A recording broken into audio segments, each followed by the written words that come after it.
ایک بڑی پیش رفت علی بھائی اس پر بھی ہوئی تھی کل کہ جے وائفے کے ہمراہ آپ کی ملاقات آپ لوگوں کی ہوئی اور اس کو بڑا مثبت قرار دیا گیا.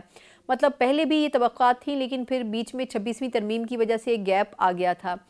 تو ابھی یہ شروعات ہے یا آپ کو لگتا ہے کہ ایک جو الائنس بنانے کی کوشش ہے آپ کی جماعت کی اس میں کامیابی ہو جائے گی؟ اگر جے وائفے بھی شامل ہو تو یہ ایک بہتر مضبوط اپوزیشن بن سکتی ہے. ملاقاتیں ہماری پہلی دن سے ہوئی ہیں، بلکہ پچھلے سال الیکشن سے پہلے پہلی ملاقات اسد قیصر صاحب نے کی اور انہوں نے مجھے ریکویسٹ کی کہ ہم جانا چاہیے ہمیں. وہ پولیٹیکل نہیں تھی اور اس وقت مولانا فضل الرحمان صاحب کے خوش دامن جو ہیں جی جی وہ فوت ہوئی تھی، اللہ کو پیاری ہوئی تھی اور ہم کی صرف فاتحہ کے لیے گئے تھے. بالکل وہ جو ہم پہ تنقید ہوئی خدا کی پناہ، ہاں بالکل یعنی کہ یاد ہے ہمیں ایسے بالکل. لگا جیسے خدا نخواستہ ہم را اور موساد کے ایجنٹ ہیں. وہ پہلی ملاقات تھی اور اس کے بعد وہ سلسلہ چل پڑا. مولانا صاحب کے ساتھ بتدریج فاصلے کم ہوئے. اچھی بات یہ ہوئی کہ ہماری سٹیج کے اوپر سے کبھی بھی مولانا صاحب کے لیے وہ ڈیگریڈنگ لفظ پھر کبھی یوز نہیں ہوا اور مولانا صاحب نے جو یہودی ایجنٹ والا مانترا جو ہے وہ ختم کیا اور مانا کہ وہ پولیٹیکل بات تھی. تو چلو اتنی تو آئس بریکنگ ہوئی ہے. میں پر امید ہوں. مولانا صاحب پرانے سنجیدہ سیاسی وہ ایک کارکن ہیں، لیڈر ہیں.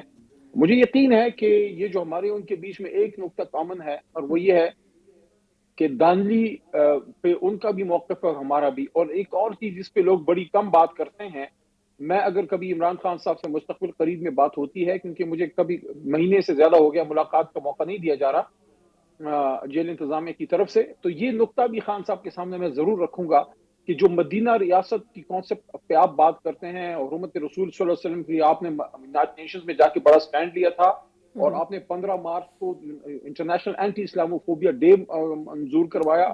پھر جو القادر ٹرسٹ یونیورسٹی ہے یہ کس لیے ہے؟ حضور صلی اللہ علیہ وسلم کی زندگی اور صوفیہ کرام پہ ہی ریسرچ کے لیے ہے، صحابہ کرام اہل بیت کے لیے.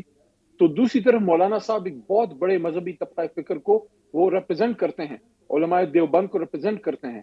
تو ان دونوں کے بیچ میں سمجھتا ہوں حضور صلی اللہ علیہ وآلہ وسلم کی محبت اور مدینہ ریاست کانسیپٹ وہ کامن ہے.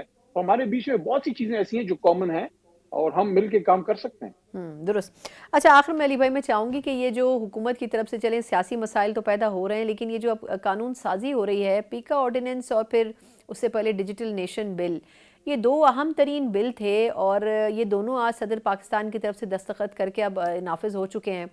یہ اب صحافی تنظیمیں تو اس پر احتجاج کر رہی ہیں، لیکن عجیب بات ہے کہ پیپلز پارٹی جو کہ بڑی ووکل رہی ہے ہمیشہ آزادی صحافت کے نام پہ اور آزادی اظہار رائے کے نام پہ، لیکن وہ بھی خاموش رہی اور حکومت نے تو یہ بل لے ہی آئے. تو آپ کے خیال میں آخر اصل مدعا کیا ہے جس کی وجہ سے یہ قانون سازیاں ہو رہی ہیں؟ تحریک انصاف، ہمارا سوشل میڈیا. لیکن ان کو یہ سمجھ نہیں آتی جو پیڈ سوشل میڈیا رکھتے ہیں، اور میں سب کو کہہ رہا ہوں جو مجھے سن رہے ہیں، سیاسی غیر سیاسی سب لوگوں کو کہہ رہا ہوں کہ تحریک انصاف اور آپ لوگوں میں فرق یہ ہے کہ ہمارا پیڈ سوشل میڈیا نہیں ہے. ہر محب وطن پاکستانی جس کے ہاتھ میں اسمارٹ فون ہے، تقریباً ہر پاکستانی جو ہے ہمارا سوشل میڈیا ورکر ہے، جو ایک پوسٹ شیئر کرتا ہے، جو فیس بک پوسٹ شیئر کرتا ہے، ٹویٹر پہ شیئر کرتا ہے، جو ٹک ٹاک پہ شیئر کرتا ہے، جو سوشل میڈیا پہ شیئر، وہ ہمارا سوشل میڈیا ورکر ہے. آپ کس کو کہاں کیا پورے پاکستان کو پکڑ کے جیل میں ڈالیں؟ دیکھیں، کبھی بھی پرسن اسپیسیفک یا پولیٹیکل آبجیکٹیوز کے لیے قانون سازی نہیں ہونی چاہیے. قانون سازی قوم کے مفاد میں ہونی چاہیے. افسوس کے ساتھ کہوں گا یہ جو پیکا ایکٹ ہے، قانون سازی ہے، بظاہر پرائم فیشی بادی نظر میں نہ یہ قوم کے مفاد میں ہے نہ صحافی برادری کے مفاد میں ہے.